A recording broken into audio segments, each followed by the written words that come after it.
Angka partisipasi pemilih pada Pilgub Sumatera Utara 2024 hanya mencapai 5.312.561, padahal jumlah daftar pemilih tetap mencapai 10.771.496.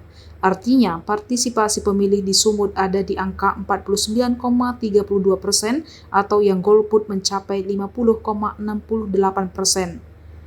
Pada Pilgub Sumut 2018 lalu, persentase golput mencapai 38,22%.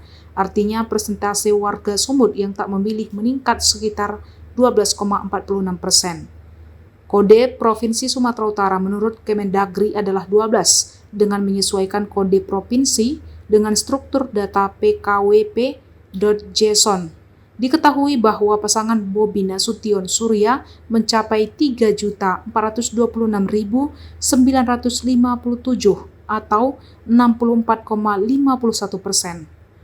Sementara itu, Edi Rahmayadi Hasan Basri mendapat suara 1.885.604 atau 35,49%.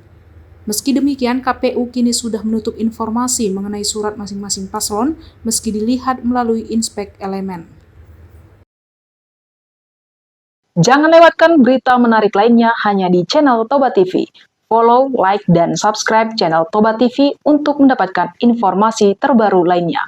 Horas.